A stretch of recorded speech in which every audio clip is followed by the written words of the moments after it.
Halo Rangers, apa kabar? Kembali lagi sama gue Alshad Ahmad di konten Human versus Wildlife.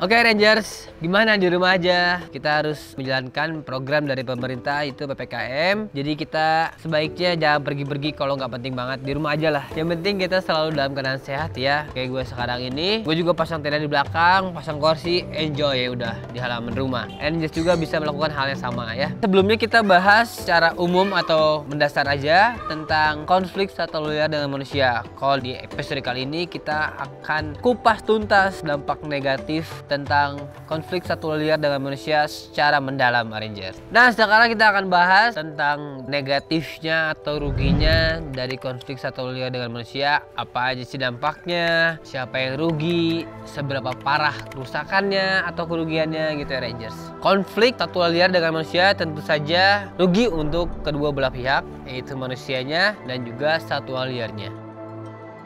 Dampak yang ditimbulkan juga bermacam-macam dan bervariasi di beberapa belahan dunia yang semakin menunjukkan bahwa konflik ini sangatlah kompleks dan perlu diperhatikan.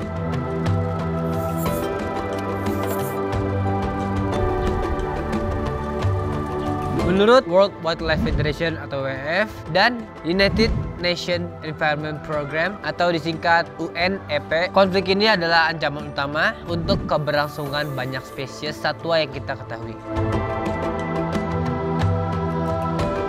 Populasi satwa akan terancam dan tidak jarang manusia melakukan serangan balik atau dendam kepada satwa yang telah atau akan mengancam manusia. Contohnya di India, diindikasikan terdapat 500 ekor gajah yang dibunuh oleh manusia di tahun 2014 sampai tahun 2019.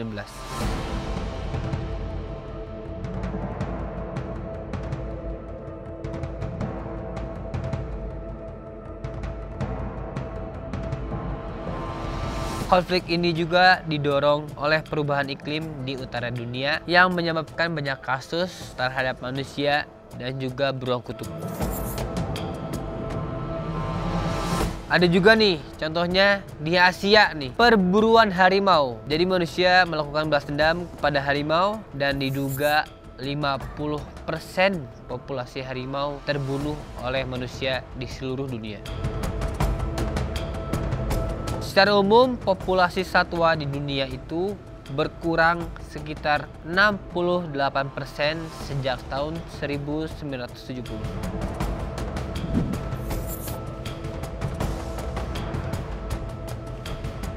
Di satu sisi manusia akan hidup dengan perasaan khawatir dan tidak nyaman karena harus waspada dengan serangan baik diri sendiri atau lahan yang dikelola. Yang paling jelas terlihat tentunya adalah serangan pada manusia yang berakibat luka-luka bahkan kematian. Dalam periode 2014 sampai 2019 di India, serangan gajah mengakibatkan kematian manusia sebanyak 2.361 korban jiwa. Di Indonesia sendiri, PKSDA Agam atau di Sumatera Barat mencatat ada 6 konflik satwa liar dengan manusia sejak awal tahun 2021.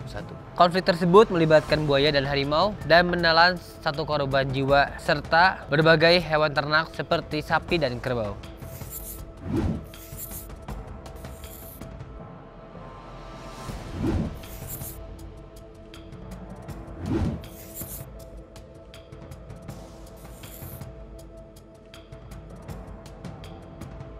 Secara psikologis juga, serangan ini mempengaruhi manusia, di mana mereka menjadi ketakutan dan khawatir untuk beraktivitas. Orang-orang yang menggantungkan kehidupan hariannya dengan hasil ternak, kebun, atau tani juga berdampak. Bukan hal jarang seperti babi hutan, monyet, merusak banyak kebun dan menyerang peternakan yang dikelola warga. Hal-hal ini tentunya menunjukkan betapa kompleksnya permasalahan ini. Dampak-dampak yang disebabkan tidak hanya mempengaruhi atau melibatkan aspek lingkungan saja, tetapi juga aspek sosial, ekonomi, dan juga politik.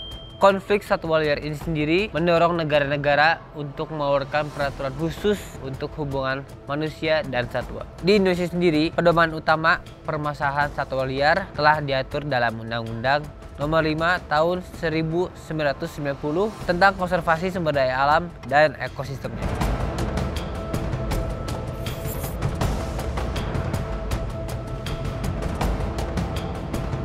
Tapi telah dibuat juga peraturan-peraturan khusus untuk menanggulangi konflik satwa liar seperti Peraturan Menteri Kehutanan Nomor P53/Menhub 2/2014 tentang pedoman penanggulangan konflik antara manusia dan satwa liar.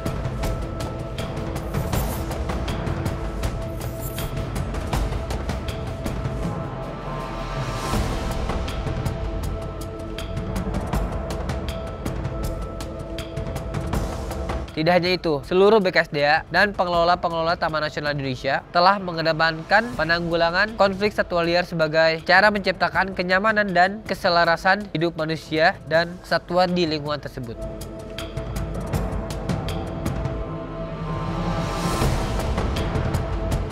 Jadi kesimpulannya itulah beberapa dampak konflik satwa liar. Intinya itu merugikan untuk manusia dan juga satwa liarnya dalam jangka pendek maupun jangka panjang juga, Rangers. Konfliknya juga menyebabkan kematian kepada kedua belah pihak, yaitu manusia juga, yaitu satwa juga, dan juga kerusakan rumah tinggalnya atau habitatnya dari mulai satwa liarnya atau pemukiman warga atau manusia. Sebagai mungkin kita manusia bisa lebih bijak dalam menghadapi hal-hal atau kasus seperti ini ya. Oke Rangers, sekian konten kali ini. Pasti Rangers masih penasaran bagaimana sih cara menyikapi dan penanggulangannya tentang konflik manusia dengan satwa liar ini kan.